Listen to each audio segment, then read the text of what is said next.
So you guys were I'm hearing a lot of you guys wanted a theme song short, so here we go. This girl reviews movies, games, and books. Sometimes she plays them. So does that, and when she does it with the cat, does that make her crazy? Does that make her crazy?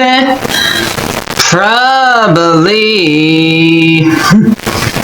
So, it's shorter. There you go. CrazyCatLady or Martha Butler does not own any trailers or pictures.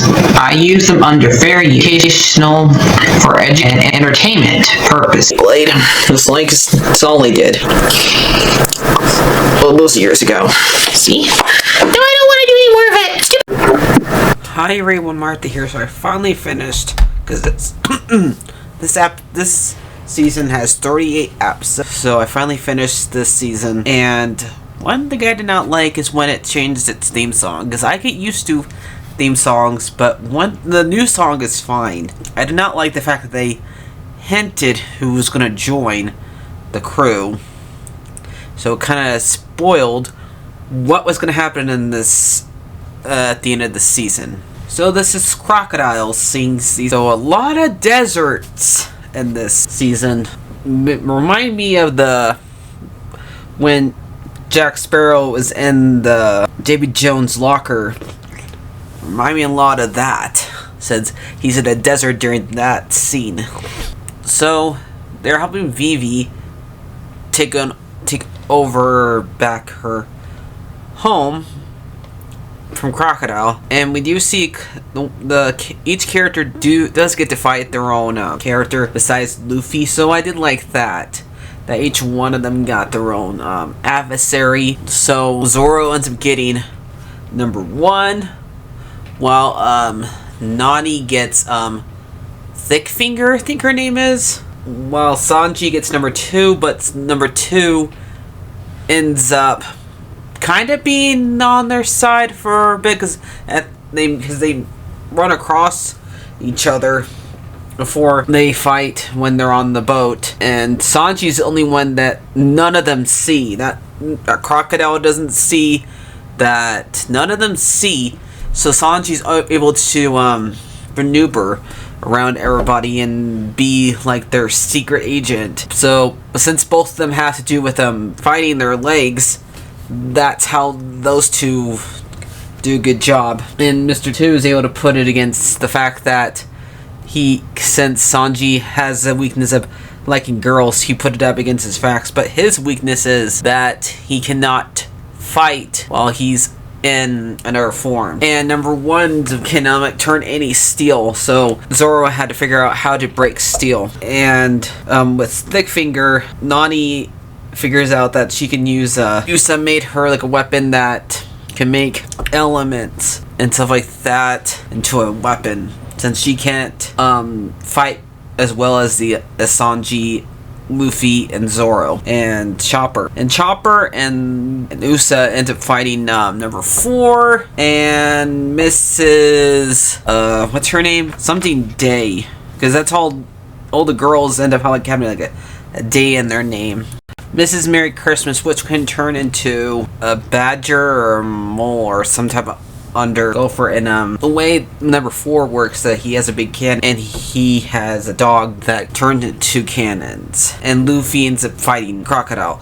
So we do meet Luffy's brother Ace for a little while in this season, not for very long, because he leaves because he was looking for Blackbeard during this show, and once he found out where they're at, that Blackbeard's not here, he ends up leaving, because they bump into a guy who said he defeated Blackbeard, but we found out that he didn't, so he ends up leaving after that. But he doesn't really help with the fight. We just learn a little bit about Luffy's background, about the fact that his brother is better at him fighting. So we find out that his brother Ace is really good with fire. He's more well-mannered than Luffy, but like Luffy, sometimes he doesn't pay attention to what you say. So we also get to the new character that I was kind of very spoiled because of the theme song, we get Robin Nero, who was in the show called... So Nico Robinson was named included Devil Child and Miss All Monday. Those are the names that they called her because apparently she was involved in killing a lot of people, but she was mostly the archaeologist of the crew, so I guess you can say she's kind of like Indiana Jones or Lara Croft. But her power is that she can make hands appear anywhere. So that's her power. And Luffy ends up saving her because she ends up trying to help him after Crocodile tries to kill her when she no longer is useful to him because she's a good translator of older languages, just like Indiana Jones is. And not played that many lore of Tomb Raider stuff, but I know Nathan Uncharted does know a lot of different languages. But you're kind of supposed to know like different languages when you're an archaeologist. Otherwise, you won't be able to translate all those old languages, dead languages that you're trying to learn about. And the other one that Nani was fighting was called Mrs. Dimmelfinger. And we also have to deal with Mr. 7 and Mr. Father's Day, which was in charge of the cannon, but they didn't last for very long. And for like a little bit of this season, they were trying to make us think that Luffy's dead because he lost to Crocodile the first time, so they make you think that he's dead. But the fact is, this show has gone for so long, it'd be really hard for them to continue the show without the main character. So it's kind of easy for you to realize they're not doing a good job keeping you thinking that he's dead when the show has literally over 1,000 episodes, and it'd be really kind of hard to continue the show with Luffy being dead. So yeah, I did like this season, and they try to make you think that Vivi's gonna go with them, but Vivi's not in the new theme song, so yeah, she's not gonna be with them much longer. So she's definitely gonna stay and help take care of her kingdom, even though for like the last episode she was debating, should I go and be with my friends now that I saved my kingdom? But then she realized I should probably be a princess and take care of my kingdom and be a good example kind of stuff. So she's staying, and we kind of have, if you guys have watched Yu-Gi-Oh, they all made like a mark on their hands, the symbol their friendship. Well, they kind of do that here. We have when they're trying to hide the fact that Mr. 2 can transform to any of them, he decided to put a wrap around their hand. And they decided to put a little X mark to show that. And when they show that X, that means that it's a symbol of their friendship. So it's very similar to what Yu-Gi-Oh did with those marks that they did at the very beginning of the episode. Very beginning of the show, and then when last time we see Vivi, we see them like show each other the X, the symbol. And we also get the Marines here. It's Captain Smoker and his crew here that's after Yuffie during this season. But for a little bit, Mr. Smoker lets them go because Yuffie ends up saving him when he learns that Crocodile is a bad guy. Captain Smoker does, because they think that Crocodile is a good guy for a little while since he's one of the 7 war heroes. So he is a little surprised when he finds out that Crocodile is the one that wants to take down this town and rule over it. They kind of help.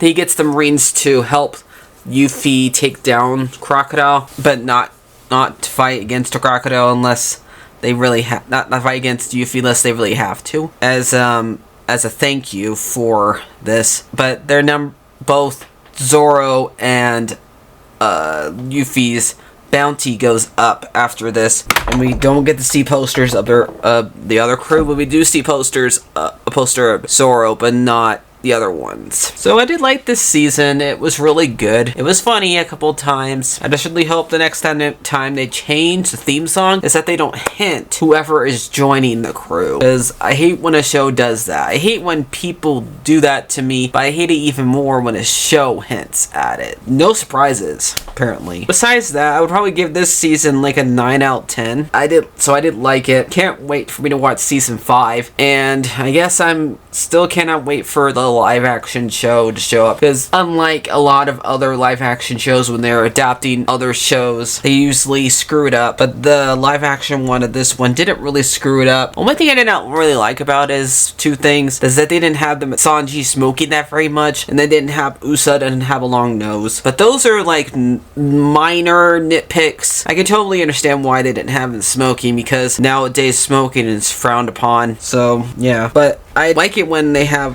when a character smokes in a show. They're supposed to keep this as an aspect, but the further like you go down the line, all these of regular shows, they don't have characters smoking. So we'll see what happens with season 5 and whoever the bad guy is, because there was like no hint of who the bad guy is in season 5. Which okay, so like I said, I'm gonna give this one like a 9 out of 10. So I'll see you guys later. Like, favorite, and subscribe, and bye bye.